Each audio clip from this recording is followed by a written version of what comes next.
Priecājos atklāt šo sadaļu, kur mani kolēģi pētnieki vēstīs par saviem vērojumiem un atklājumiem par veltu sniķeri. Man šķita svarīgi saprast veltes sniķera saknes un pašķitināt viņas radurakstus. Šīs dzimtas un paplašinātās ģimenes stāsts atspoguļo Latvijas vēstures spožākos un traģiskākos punktus. Iezīmē izglītot un profesionāli veiksmīgu latviešu ģimeņu sasniegumus un dzīvi brīvā un plaukstošā valstī. Un spilgti parāda, cik dramatiski mainās vairums likteņu Otrā pasaules kara gados un pēc tam. Šie ģimeņu un cilvēku stāsti, lai ir liecība tam, kādā vidē augusi velta, cik daudz cienījamu un gan Latvijas, gan starptautisku mērogu vēsturē uz palikšanu ierakstīt vārdu koncentrējas ap mūsu jubilāri viņas pieaugšanas gados. Tēvoči, tantes, māsītes un brālēni veltai ir krietns pulks. Un šodien mēģināšu veikli ar šīm ģimenēm iepazīstināt. Fotogrāfija, kas ir izvēlēta šim stāstam, ir pati ar savu stāstu. Tā ir nākusi no Raisku dzimtes arhīva, un tās stāsts ir sekojošs. Kad Raisku ģimeni tēvu un māti izsūta 1941. gadā, jo Raisku ģimenei pieder Masalacas tekstilu fabrika, tad jaunā vara ienākot iznīcina arī ģimenes dokumentus un fotogrāfijas. Bet Ozola ģimene, kuri arī strādā šajā fabrikā un ļoti ciena Raisku ģimeni, paglāba daļu no fotogrāfijām, un viņu mazmeita, Aija Pelēkā, šīs fotogrāfijas ir nodevusi arī mūsu rīcībā. Un šī fotogrāfija ir iedvesmojusi mani, jo pašā tās priekšplānā ir velta sniķere, apmēram 15 gadus veca, skaista tautas tērpā. Bet šis notikums ir mazulītes Mājas Raiskas kristības 1935. gadā.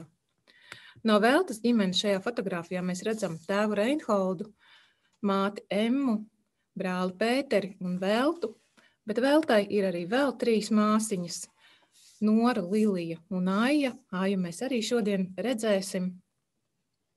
Un viņas tēvs Reinholds, kā zināms, ir slavens ausu kakla un deguna ārsts. Un bildē pa labi mēs redzam Latvijas Universitātes medicīnas fakultātes pirmos 4 mācību spēkus. Un to vidū ir 2 brāļi sniķeri. Pa labi ir Reinholds un no kreisās puses otrais ir Pēters sniķeris. No kurienes tad nāk sniķeru dzimta? Tā nāk no Skultes, kas ir starp Dunti un Limbažiem. Un sniķeru tēvs Jānis Mārtiņš sniķeris ir bijis iecienīts un godājams vīrs, Mežgāļu māju saimnieks un pagasta vecākais. Un ģimenē kopumā piedzimst 8 bērni, par 5 no tiem šodien būs arī stāsts. Pēters sniķeris jau pieminētais.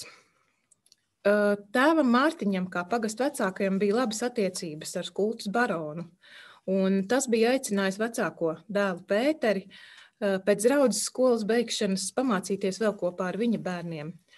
Un tā šī pamācīšanās Pēterim sniķerim deva iespēju iestāties Nikolaja ģimnāzijā Rīgā, kur viņš pabeidza ar zelta medaļu, un pēc tam kļuva par stipendiātu Ķeizariskajā kara medicīnas akadēmijā Pēterpilī. Un tālāk papildināja savas zināšanas ādas un venēriskajās slimībās dažādās Eiropas pilsētās un doktora disertācija aizstāvēja Tērbets universitātē. Tāpat kā brālim Reinholdam, viņam ir lieli nopelni Universitātes medicīnas fakultātes izveidošanā, un viņš ir arī ieņēmis arī dekāna amatu un izveidojis arī venērisko slimību klīniku. Viņa sieva Lūcija, kas sēž pa labi, kur viņš apprecēja kā atraitni ar 3 bērniem, ir pazīstama zobārste, kura zobārstniecību studējusi Šveicē Bernas universitātē. Un atgriežoties Latvijā, mācības turpināja arī Rīgā. Un pēc laulībām ar inženieri Žubecki, kurš bija Jelgavas lauksaimniecības universitātes mācību spēks, viņa bija devusies līdz vīram uz Krieviju un turpināja studijas un pabeigusi Maskavas universitāti.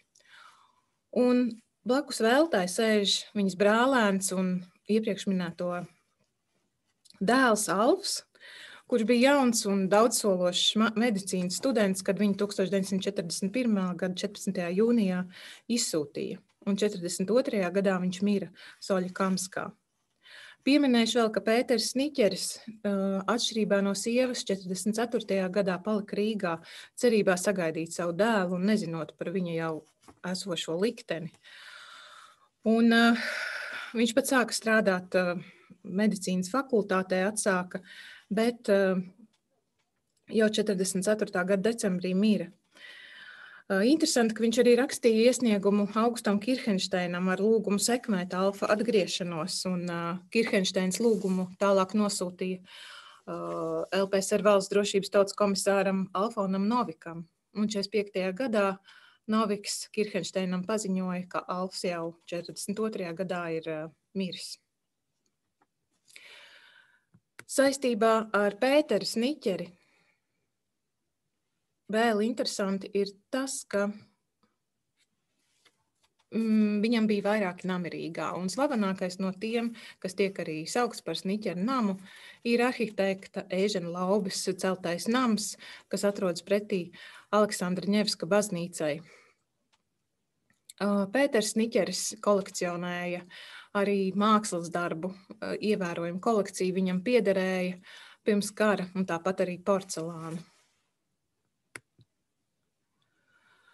Nākamie ir Raiskas un Žubecki. Tātad, kā jau minēju, Pēters Sniķeris apprecēja atraitni Žubecku un kļuva par audžu tēvu 3 viņas bērniem. Pirms piedzīvoja pašu savu Alfa piedzimšanu. Un audžu meita Elga Raiska apprecējās, un viņai piedzima meitas Ieva un Maija, kuras mēs arī redzam fotogrāfijā. Un jāpiemina, ka Jānis Raiska paralēli tam, ka bija Masalacas tekstilfabrikas vadītājs, bija arī ugunskrusta biedrs, kas vēl vairāk izskaidro šo te izsūtīšanu. Un tālākais interesantais ir mazo meitenīšu liktenis pēc tam, kad abi vecāki ir izsūtīti, jo tajā brīdī meitenīca atrodas pie savas vecmāmiņas Masalacā. Savukārt Jāņa Raiskas māsa Margarieta ir precējusies ar Jēkabu Prīmani, kurš arī ir ļoti atzīts un pazīstams antropologs un eģēniķis, Latvijas Universitātes un vēlāk Baltijas Universitātes profesors un bijis arī vairākus termiņus medicīnas fakultātes dekāns. Un viņi pieņem lēmumu šīs meitenītes ņemt līdzi, izbraucot uz ārzemēm, izceļojot no Latvijas, bēgot no Latvijas.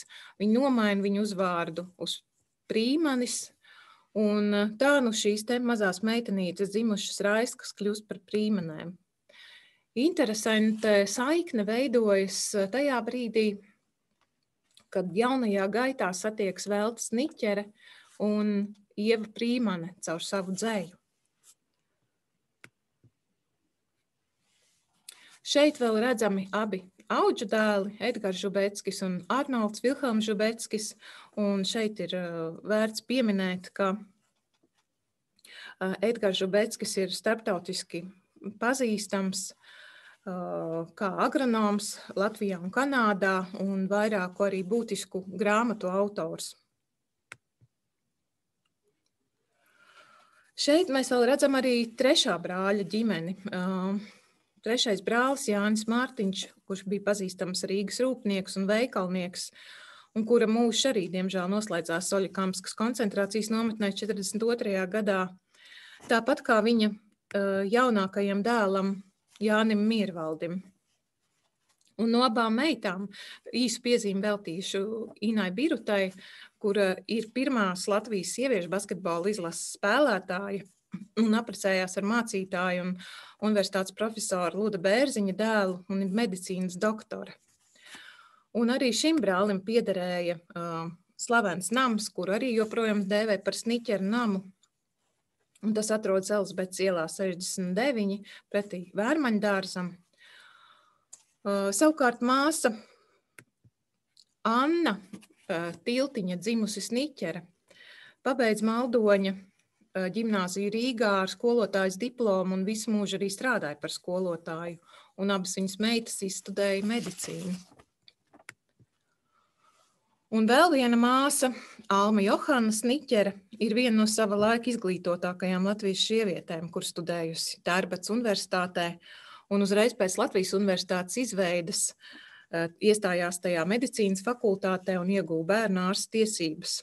Un turpināja arī specializēties pie savu brāļa Reinholda ausu, kaklu un deguna slimībās.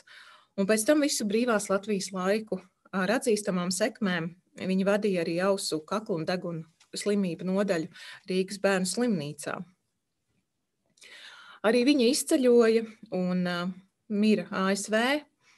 Un interesanti, ka brāļa meita, jau nu pat pieminētā Ina, rūpējās, lai izpildītu savas tantes vēlēšanos un pēc kremēšanas pelnus aizsūtītu apglabāšanai skultē Latvijā.